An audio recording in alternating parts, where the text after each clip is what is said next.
बिस्मिल्लाहिर्रहमानिर्रहीम। अस्सलाम वालेकुम। मैं हूं मोहम्मद उसामा गाजी और आप देख रहे हैं अब पता चला।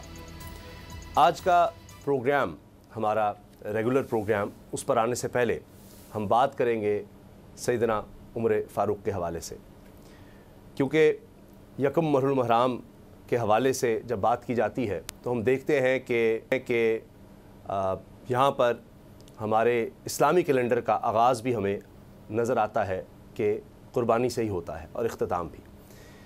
इस्लामी कैलेंडर की इब्तिदा भी कुर्बानी से है और इंतहा भी कुर्बानी पर ही है। यकम महरुल महराम अमीरुल मोमिनीन हज़रत उमर रज़ी अल्लाह ताला अन्हो का यौम शहादत है। आप इस्लाम की इज़्ज़त, इस्लाम की शौकत, इस्लाम की क़ुव्वत, इस्लाम की दौलत है। उमर रज़ी अल्लाह ताला अन्हो ही इस्लाम के ताज और इस्लाम की मिराज हैं। आप वो जो मुराद रसूल सल्लल्लाहु अलैहि वसल्लम हैं। आप वो जो गुलशन खिलाफत के दूसरे फूल हैं। आप अशरम मुशरा में भी शामिल हैं और यार मज़ार भी हैं। आपकी नेकियां आसमान के सितारों के बराबर। आप रसूलुल्लाह सल्लल्लाहु अलैहि वसल्लम के सुसर, आप दामाद अली भी हैं।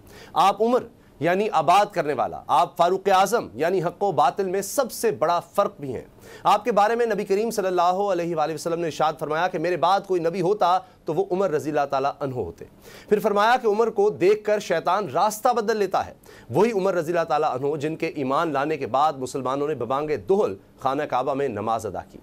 आपकी शुजाअत बहादुरी के क्या कहने कि जब मुसलमान छुपकर मदीना हिजरत कर रहे थे, आप अहले मक्का को ललकार कर मदीना रवाना हुए। तारीख़ में उमर रज़ी अल्लाह ताला अन्हो का सानी नहीं मिलता, जिन्होंने 22.5 लाख मुरब्बा किलोमीटर पर इस्लाम का परचम लहराया और दुनिया ने इस अजीम फाते को ईंट का सराहना रखे खाक पर सोते पाया। आपने अपने दौर की सुपर पावर रोम और ईरान का जाहो जलाल, गुरूर और तकब्बुर खाक में मिलाया। आप वो हैं जिन्होंने रुक्का भेजकर दरिया नील को ऐसा जारी फरमाया कि फिर कभी रुका नहीं। आप फाते आलम, शमशीर अदल। हज़रत उमर रज़ी अल्लाह ताला अन्हु की शान समझने के लिए सिर्फ इतना ही काफ़ी है कि जो बैतुल मक़दस अब दुनिया में मौजूद 2 अरब के करीब मुसलमान आज़ाद नहीं करवा सके, वो बैतुल मक़दस सैयदना उमर रज़ी अल्लाह ताला अन्हु के दौर में फ़तह हुआ। और ये मंज़र भी क्या कमाल का मंज़र था कि जब आपका ग़ुलाम ऊँटनी पर सवार था और खलीफा वक्त ऊँटनी की मुहार थामे बैतुल मक़दस की कुंजियाँ लेने फातह की हैसियत से शहर में दाखिल हो रहे थे। एक तरफ रोब व दबदबा तो दूसरी तरफ खुदा खौफी की इंतहा देखिए कि फरमाया कि अगर दरिया नील के किनारे किसी जानवर का बच्चा भी भूखा प्यासा मर गया तो मैं इसका जवाब दूंगा। आपकी सीरत हमारी राहबर है, मगर अफसोस सद अफसोस आज हमारे हुक्मरानों का सियासत पर जोर है। इन्हें आवाम की कोई फिक्र ही नहीं। कल से आज तक एक के बाद एक विफाकी वजीर ने प्रेस कॉन्फ्रेंसें की, मगर इस्लामाबाद में जो गरीब मजदूर कल दीवार गिरने से जाँ भाग हुए, इनके लिए हमदर्दी के 2 बोल बोलने की किसी एक वजीर, जी हाँ किसी एक वजीर नहीं हुई। फिर कहते हैं हम सियासत नहीं रियासत बचाने आए हैं। क्या ऐसे होते हैं राहबर? सियासत और साइफर के गिर्द घूमती हुकूमत आखिर चाहती क्या है? इसी से आगाज़ करेंगे। अगर आपको ये वीडियो पसंद आई तो सब्सक्राइब करें और बेल पर क्लिक करें।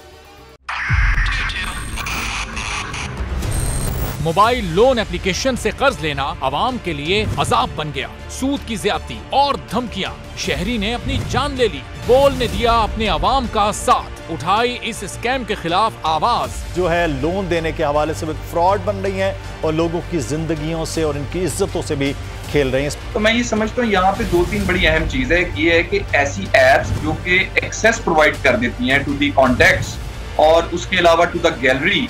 बोल की खबर पर इदारों ने भी कस ली कमर, लिया एक्शन। बोल की काविशें बराबर साबित हो गई। ऑनलाइन कर्ज माफिया के गिर्द घेरा तंग हो गया है, क्योंकि बोल है पाकिस्तान का नंबर 1 न्यूज चैनल।